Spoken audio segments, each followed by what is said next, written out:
तो मैं सारी तरह की एंकरिंग करता था, कोई ऐसी मेरी स्पेशलाइजेशन तो थी नहीं। तो मेरे एक बॉस ने मुझसे कहा कि तुम्हारी क्या स्पेशलाइजेशन है? मैंने कहा सर मैं तो सब कर लेता हूँ।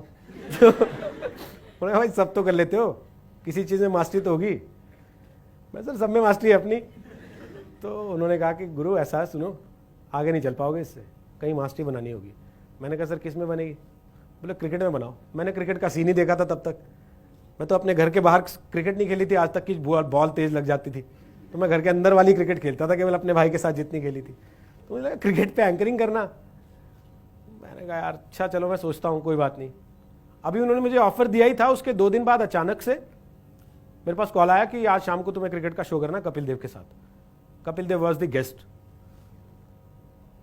अब उससे बड़ा तो आदमी था नहीं उस वक्त हिंदुस्तान की क्रिकेट में कपिल देव से।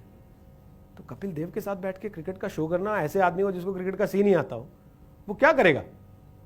मुझे लगा आज तो हो गया, नौकरी खत्म। आज ये आधे घंटे के शो के बाद तुझसे बुला करेंगे भैया ऐसा कुछ ना आता तुमको, तुम अपना वहीं करो, पर्दे के पीछे रहो, वीडियो एडिटिंग करो। तो मैं कैंटीन से खाना खा के निकल रहा था, अखबार एक उड़ता हुआ आया, पैर के पास पड़ा। मैंने उसे पाँव मारा तो वो उड़ के मेरे ऊपर ही आ गया। किसी ने ब्रेड पकौड़ा खाने के बाद फेंका होगा। तो उस पर रवि शास्त्री का कॉलम था, कायदे से 2-3 दिन पुराना ही अखबार था, और सबसे अच्छी बात हिंदी में था। तो वहाँ कैंटीन से न्यूज़ रूम तक जाते जाते मैंने पूरा पढ़ लिया, और पूरा पढ़ने के बाद मुझे लगा अच्छा तो मुझे काफ़ी कुछ पता है क्रिकेट के बारे में, इस पर तो मैं कर सकता हूँ। तो शाम का आधे घंटे का जो क्रिकेट का शो था, मैंने वो पाजी के साथ बैठ के किया। जितनी बातें उसमें रवि शास्त्री ने लिखी थी वो सारी पेल दी मैंने उसके अंदर। और जब शो खत्म हुआ तो उन्होंने मेरे से कहा कि तू क्यों नहीं करता क्रिकेट, तुझे तो अच्छा खासा ज्ञान है क्रिकेट का। मैं अब उनसे क्या बोलता? मैंने कहा सर मैं क्या बोलूं इसमें, आप बोलो इन लोगों से, आप बोलोगे तो हो सकता है ये मेरे से करवा लें, मेरे को तो कोई दिक्कत नहीं है करने में। तो बाहर निकलते उन्होंने मेरे बॉस से कहा यार तू ऐसे मुंडे ने कराया करना, इसको बड़ा आता है क्रिकेट का यार, तेरे बाकी लोग तो मेरे से ही पूछते रहते हैं क्या पूछना है। तो हिंदुस्तान का सबसे बड़ा कप्तान आपकी पैरवी कर रहा है वहां पे खड़े होके, और आप सोच रहे हो कि यार मैंने गलत किया या सही किया। मेरे बॉस ने साथ ही बोल दिया हाँ सर कल से इसी से करा देते हैं, सुन तू ही कर लेना कल से। तो अब मुझे लगा भाई अब तू फंस गया। बट मैंने घर जाते ही क्या कहा, मैंने घर जाते ही सारे पुराने अखबार निकाले जो 5-7-10 दिन के पड़े थे, सब में रवि शास्त्री के कॉलम काट काट के इधर रख लिए बेड साइड पे अपने, कि जब मौका मिले सोते जागते उठते बैठते टॉयलेट जाते नहाते खाते नाश्ता करते बस वही पढ़ लो, रवि शास्त्री का कॉलम पढ़ लो, रवि शास्त्री का कॉलम पढ़ लो, रवि शास्त्री का कॉलम पढ़ लो।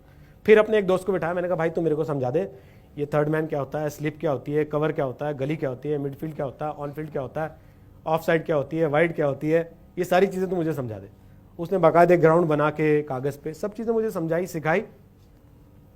और ये बात केवल उसे और मुझे ही पता थी कि जो आदमी टीवी पे रोज क्रिकेट का शो कर रहा है उसे ग्राउंड आज सिखा रहे हैं हम लोग कि कैसा होता है। पर मैंने वहाँ पे हौसला नहीं छोड़ा, वो रवि शास्त्री के कॉलम पढ़ पढ़ के ही 2 दिन 4 दिन 6 दिन 7 दिन 8 दिन 10 दिन मैंने 8 साल क्रिकेट के शोज किए, वर्ल्ड कप क्रिकेट कवर किया, दुनिया भर के देश घूम लिए क्रिकेट के, जहां जहां क्रिकेट मैच होते थे वहां कवर करने जाता था। और आपको यकीन बताऊं पहली बार जब मुझे सड़क पे किसी ने आके रोका, मैं कॉम्जम रेस्टोरेंट में खाना खाने गया था रात में निजामुद्दीन पे, तब नया नया खुला था, बहुत क्रेज रहता था उसका, बहुत भीड़ होती थी वहाँ, तब उसकी इमेज इतनी खराब नहीं थी जितनी आज खराब है, लोग परिवार के साथ भी आते थे। तो मैं गया वहाँ पे बैठा हुआ था मैं अपने दोस्तों के साथ 2-3, तो 3 लड़के आए आपकी एज के मेरे पास 20-22 साल के, भैया आप रोहित सरदाना है? मैंने कहा हाँ बताइए।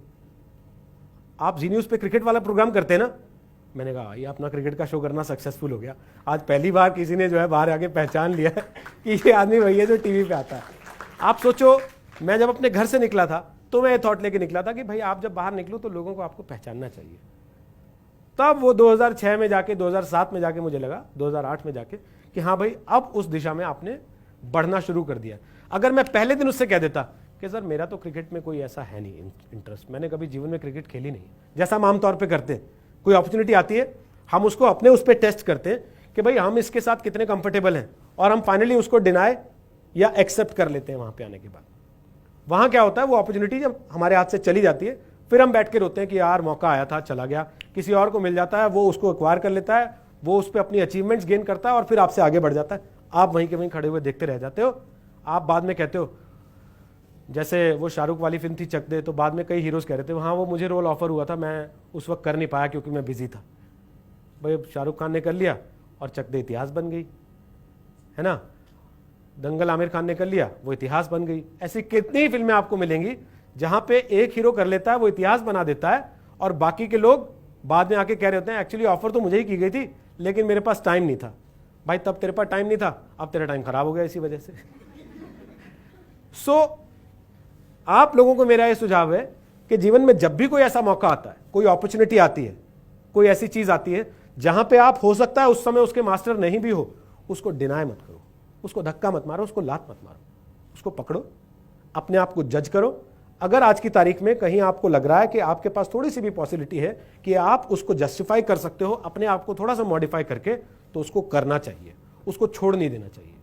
क्योंकि जब आप छोड़ दोगे तो वो किसी और के लिए हो जाएगी, और जब वो किसी और के लिए हो जाएगी तो आपका कंपटीशन आपसे वहां से आगे निकल जाएगा, आप उससे पीछे रह जाओगे। तो मैं आप लोगों को सिर्फ इतना ही आज ये कहना चाहता हूं कि हम लोग बहुत सारी चीज़ों में, बहुत सारे मौके आते हैं जीवन में जहां हम बहुत छोटी छोटी बातों से कि अच्छा इसने ऐसा कह दिया, उसने वैसा कह दिया, इसने तो मेरे मन का नहीं कहा, मेरी मम्मी ने ऐसा बोल दिया, मेरे पापा ने ऐसा, हम उन चीज़ों को जाने देते हैं और फिर बाद में हम पछताते हैं। तो पछताने से बजाय बेहतर है उस समय उस चैलेंज को एक्सेप्ट कर लेना, उस चैलेंज को फेस करना, उस चैलेंज को टैकल करना और एक विनर की तरह आगे बढ़ जाना। जब आप एक छोटे से चैलेंज से भी जीत के आगे बढ़ते हो ना, तो अगले चैलेंज के लिए आपका कॉन्फिडेंस 100% बढ़ जाता है। फिर सामने कोई बड़ा चैलेंज भी आता है तो आपको लगता है कि ठीक है, जब मैंने वो कर लिया था तो ये क्या चीज है, मैं ये भी कर ही लूंगा। और जब आप ये सोचते हो ना कि मैं ये भी कर ही लूंगा, तो फिर आप कर लेते हो। फिर कितनी भी दिक्कतें आए, फिर कोई आपको रोक नहीं सकता।